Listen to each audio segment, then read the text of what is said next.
to you and welcome to the recap with Dara right here on Idea TV. It is Christmas season, the time of joy, time of reflection with your family.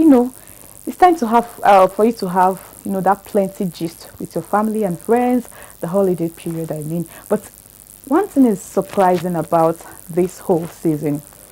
Even in the middle of the celebrations, the world didn't go on holiday. Can you imagine that? Like the whole week was on fire.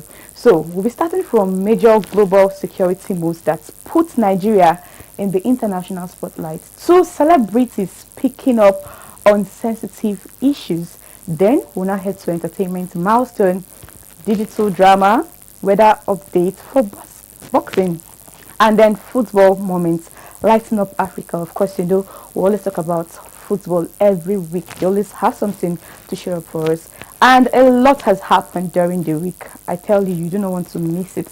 So, we'll bring you the full gist after the short break. Stay with us.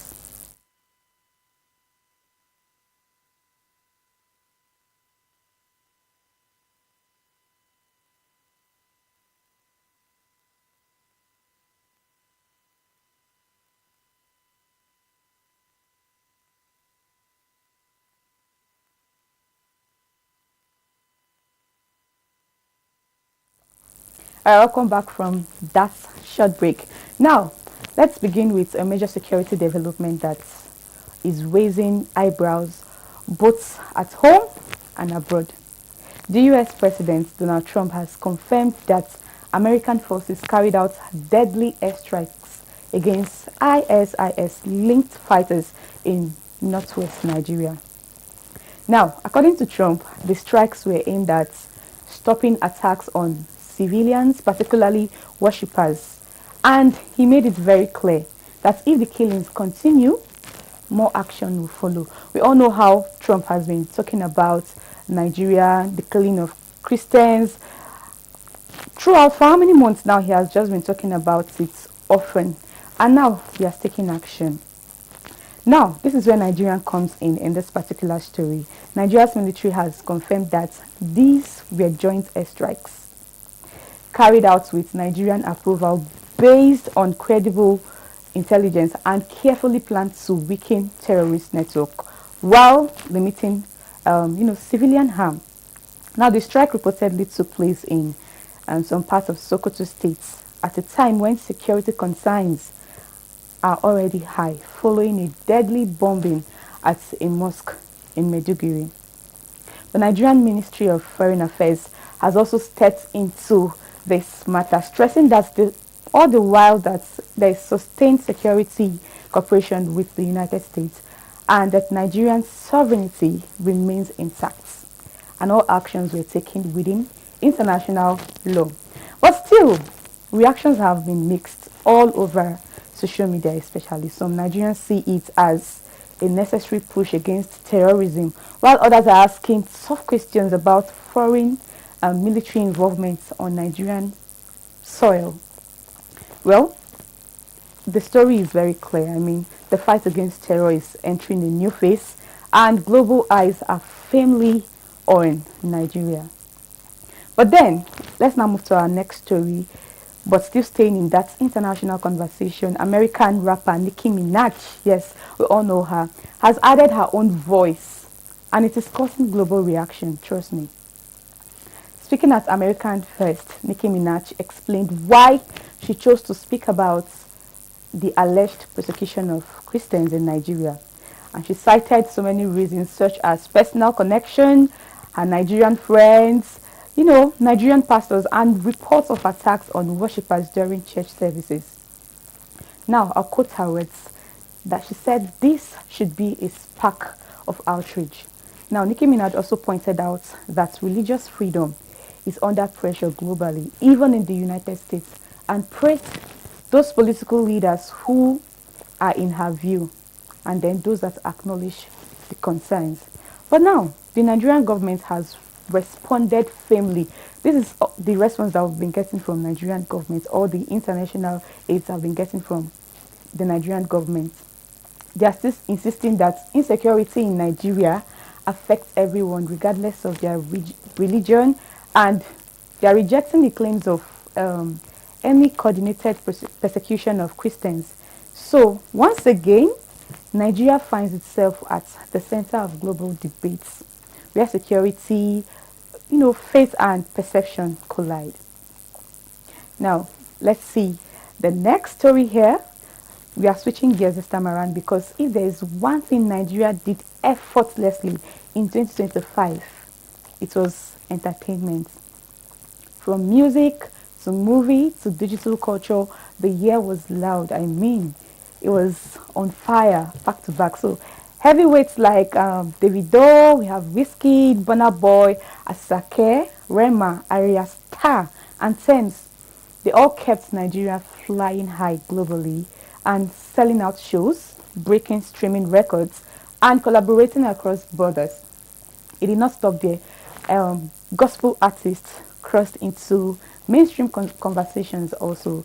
New wave arts reshaped sounds, and digital virality became just as powerful as a radio airplay. Now, Nollywood. We have names like Adefunke, we have Funke Akindele, we have Toyin Abraham, we have Omoni Oboli, and Timini, of course. They all dominated screens and box offices. And then online, of course, we have creators like Hilda Bassi, we have Pella, we have Priscilla Ojo, we have Gege, and Kataife. They show that influence today is built in real-time live stream by live stream, moments by moments. I mean, 2025 proved once more that Nigeria isn't consuming culture, but it is exporting it. Alright, to the digital space now, where highs can turn into shock overnight. Just days after making history with a viral live stream featuring Davido, I'm sure something is coming to your mind now, but let's see it. Nigerian content creator Kataife has been hit with a 4-month suspension on Twitch. The live stream shattered records all over and making Kataife Africa's most followed Twitch streamer and drawing massive global attention. But then, Twitch says the suspension is tied to violation of its community guidelines, though there was no specific details released, and then fans are not having it. Social media has been flooded with support from his fans, questions and calls for Twitch to reconsider, especially during this festive season. I think I understand what his fans are actually asking for. I mean, this is a season of celebration. Many people have a lot of things to post. They have a lot of things to talk about. They have a lot of pictures to post, So I don't think this is the best time for what is happening to Kataife right now. But for many creators watching this is another reminder that digital platforms offer huge opportunities, but the rules can change the game overnight. Now, finally on football. I know there's no way we'll start talking about what has been happening during the week without mentioning sports, yes. Now let's move to sport and culture, meeting sport. Now, the 2025 Africa Cup of Nations officially kicked off in Morocco. And who better to headline the opening ceremony if not Davido Obio? So, performing alongside with French Montana and Red One, Davido delivered a spectacle that blended music, lights, and African storytelling, and then setting the tone for a month-long football festival. Now, the CAF says the choice reflects Africa's growing cultural influence, and the message was loud and clear. Now, still in sports, football fans showed up. Tickets for Nigerians' AFCON clash against Tunisia have completely sold out the 40,000 capacity First Stadium. You can imagine that. So both teams are coming off opening wins, and the winner stands a strong chance of early qualification. Now, despite earlier concerns about low attendance at some games, this match is shaping up to be one of the loudest, most electric fixtures of the tournament so far. So we'll just keep our fingers crossed and see how things goes. So there you have it. You see how we started from security concerns and international reactions to voices in entertainment shaping conversations Then we now move to record being broken online. And then football reminding us why AFCON always delivers. So that is your week. The week was indeed eventful, yes. As we enjoy the Christmas season, let us remember to stay informed, let us stay safe, and stay kind to one another. Very important. So the news doesn't stop, but how we engage with it matters a whole lot. I am Chidera Okere. I would like you to drop on the comment section which of this story hits you the most. Also drop your thoughts. Do not forget to follow us across all social media platforms at Ide Television. I am Chidera Okere. Thank you for watching.